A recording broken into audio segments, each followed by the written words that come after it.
Hello and welcome, it's Debbie here. Today's consultation chat is going to be a rather difficult one for many of you to listen to because it involves shame. Shame, embarrassment, there's something wrong with me, blame, guilt. And throughout my week that I've just finished working this week and last week too, an awful lot of my clients have been coming to me with rather strange behaviours in their eyes. And what I mean by that is, I'll give you an example. Let's use Bob. Bob could come and see me because Bob's feeling really embarrassed in life. He doesn't really go out very often. He is hiding from an awful lot of people just now. He feels ugly. He feels there's something wrong with him. And how that's playing out is he's self-sabotaging every time someone invites him somewhere. Now, Bob is in his 30s, a young guy, very well educated, has a very good job, felt good growing up as a child. He was into sports, he was into doing lots of activities, a student, a sports person. But when he got to around about 15 and 16, he started doubting himself and feeling, ugh, don't really want to do that anymore, I'm not really confident. But he struggled on and struggled on, and when he was about 19, 20, he got into his career. Very successful career, climbed the ladder, but recently he's beginning to doubt himself as whether he's going to meet a partner or not. He wants to settle down, he wants to have the confidence to go out on invitations when he gets invited out by groups or his work events, but he seems to say yes and then back out and say no. So I worked with him the last few sessions, and what we discovered that when Bob was a very young boy, events happened in his lifetime to make him feel less than others. He was a bit shameful. He felt guilty about events that weren't his fault. They really weren't. It was nothing to do with him. But he was in the middle of a very tricky divorce that mum and dad went through. And as a very young boy, he was very upset at hearing the arguments and the screaming and the yelling and the hiding. And what Bob did was he took it on himself that it was his fault. It was his blame, he shouldn't have been there. And this in time made him put a wall up. So his wall started to go up to protect himself, and he just turned to work and sports and really got on with it. He got on with his life. But over the last few years, in his late 20s, he began to really doubt whether he would settle down.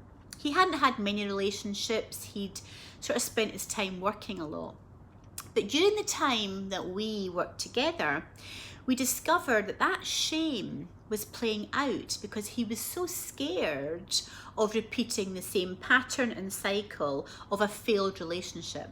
This was nothing to do with him today. It was a little boy, younger version of himself that took blame in some way, and that's the illusion, but that's shame. Now, if you can relate to that, it might not be that you understand you're shameful because it's the past event, the illusion that's in your subconscious that's holding on to shame. But shame comes from any beliefs of you not being enough. I'm not enough, it's my fault, I'm guilty, there's blame there. Again, if you can relate to anything like that, please get in touch and book a session with me. Also, shame can act in some other ways. And I'll give you an example. There's another girl, young girl that I worked with recently. Let's call her Sally. Now Sally, the expectations on Sally was to be the best accountant she possibly could be. For confidentiality reasons, I'm not going to go any further than talking about Sally regarding her profession, but let's just say accountancy. And her family expected that from her. But Sally didn't want to do the accountancy part. She wanted to do maths, a mathematician, and to become a math teacher. And she did. And when she got the fantastic math position that she really loved and wanted, every time she went in to teach, she would really feel uncomfortable and her stomach would churn and churn and churn. Her stomach would bloat, she would end up passing gas, she would really feel awkward and she would have to leave her classroom several times. This bothered her because she loved being the teacher. When she came to see me, we discovered lots of beliefs she had about herself. What we discovered that there was a part of her that's saying, you know, you want to teach math and do it very well, but a part of her was shameful for not following and guilty for not following what her parents expected of her. And that had her feel embarrassed, it had her feel shameful that she didn't carry through what she felt was expected of her. So the minute she allowed herself to do what she really wanted to do, that part of her subconscious was going, oh, this is embarrassing, you know, we've got to find a way of sabotaging this. And it did. It found a way of affecting her thoughts in her head, affecting her body. Her stomach would churn, she would get acid, she would get reflexes, she'd be in the toilet more often than not.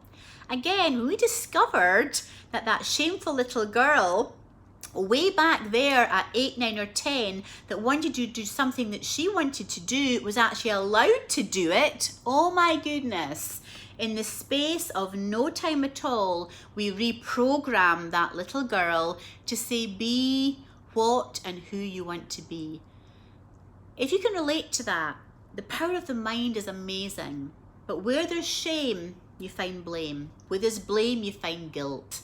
It's time to let go. Let go, forgive, move on, accept, no more denial, and live your best life that you deserve. If anyone can relate to that, please get in touch. DebbieDubikis@gmail.com. Thank you.